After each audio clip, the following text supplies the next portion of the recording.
Social media کا جوں جوں استعمال بڑھ رہا ہے، جہاں اس کے فوائد بھی ہیں وہاں اس کے نقصانات بہت زیادہ ہیں۔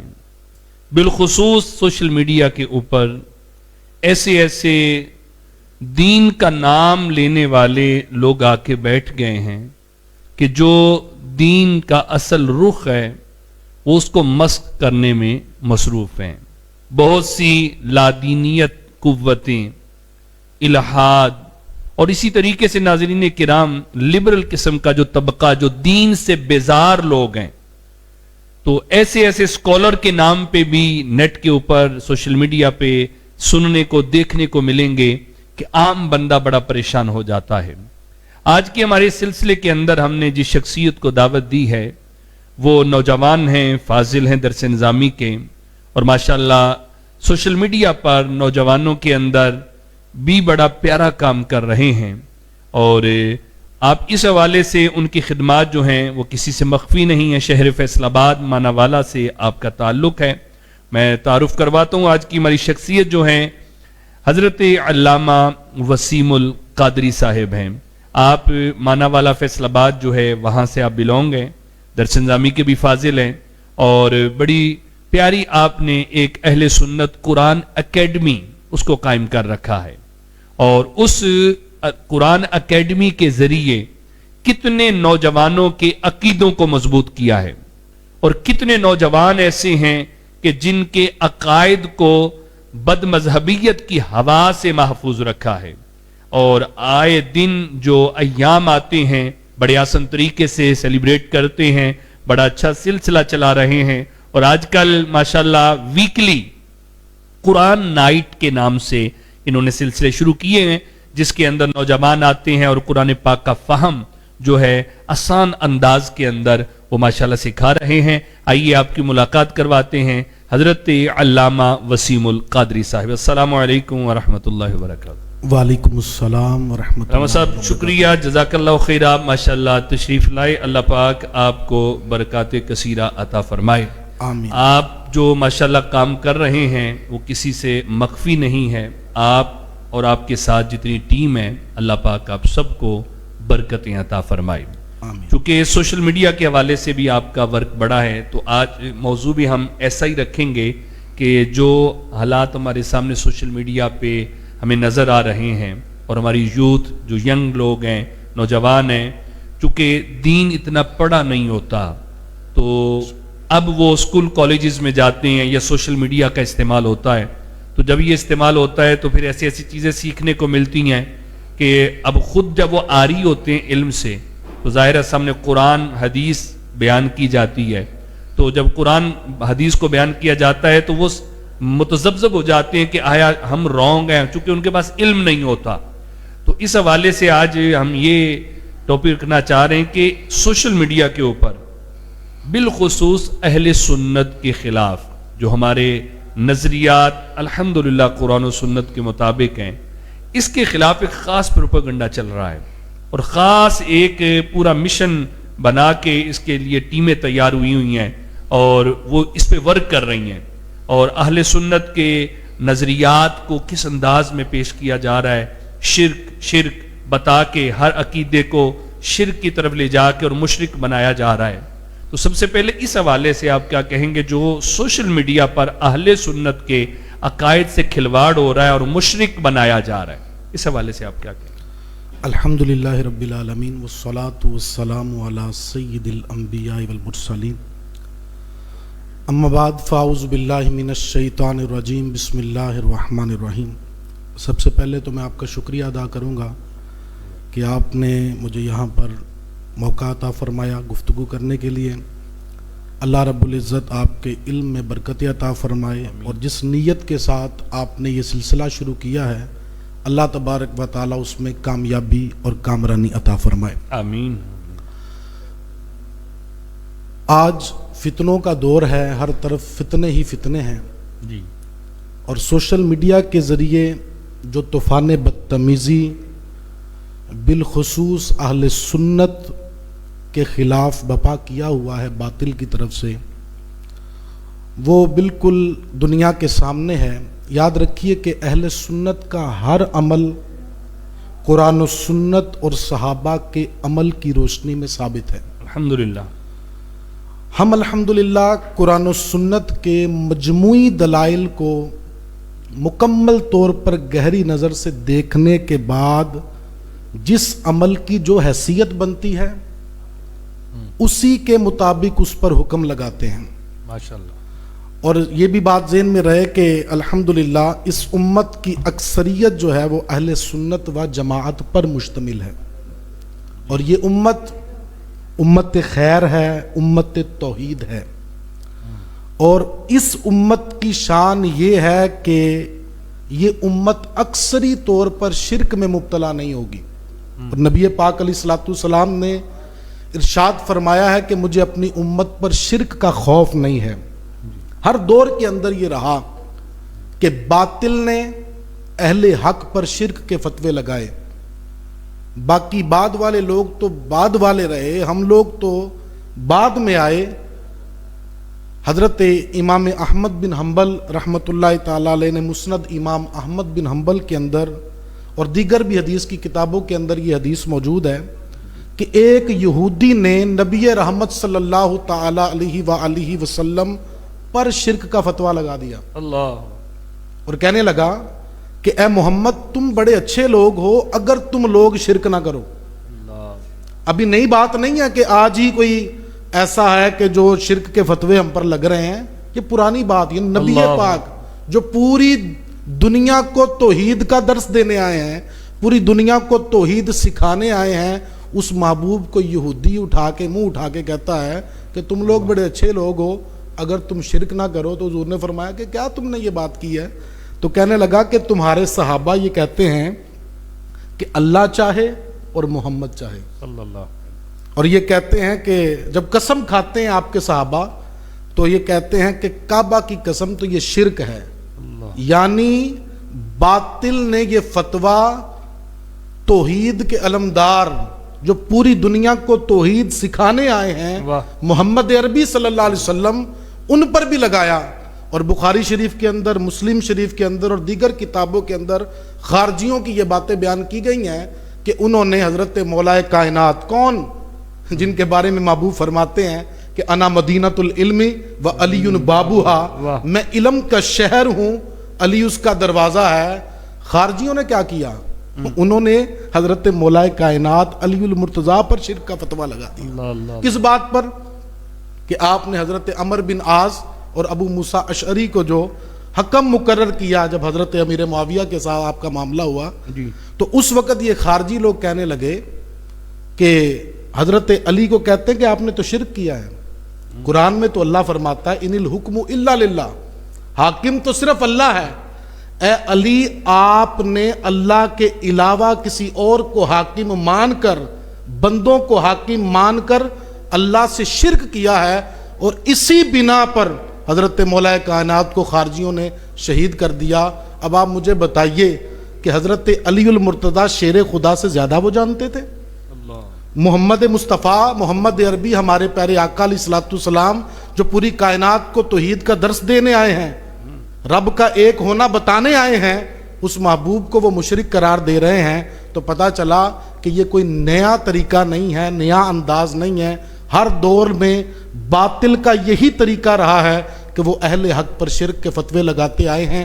الحمدللہ اہل سنت مشرک نہیں ہیں، اور نبی پاک علیہ الصلوۃ والسلام نے فرمایا کہ مجھے اپنی امت پر شرک کا کوئی بھی خوف نہیں ہے۔ یہ بالکل پروپیگنڈا ہے، اور باطل کی طرف سے جو ہے عجیب و غریب قسم کی باتیں کر کے، قرآن کی ایک آیت بیان کر کے اس کا مطلب غلط بیان کر کے اس طرح کی باتیں کی جا رہی ہیں جن کا حقیقت کے ساتھ کوئی بھی تعلق نہیں۔ ماشاءاللہ، یعنی یہ پتہ چلا کہ یہ جو باطل قوتیں ہیں یہ ہمیشہ اہل حق کے بارے میں اس طرح کی باتیں کرتے رہے ہیں، اور فی زمانہ بھی نوجوان جو پریشان ہوتے ہیں تو ان نوجوانوں سے بھی میں گزارش کروں گا کہ آپ نے گفتگو سنی کہ یہ جو مشرکوں نے کا فوری فتویٰ جڑ دیا جاتا ہے، یہ باطل قوتوں کی طرف سے پرانا طریقہ ہے۔ اچھا، علامہ سے بھی اس حوالے سے آپ چونکہ ماشاءاللہ ورک کر رہے ہیں، اب یہ ٹاپک چلا ہے تو اس حوالے سے یہ بات بھی واضح کریں کہ نوجوانوں کے ذہن میں یہ بات ڈالی جاتی ہے ایاک نعبد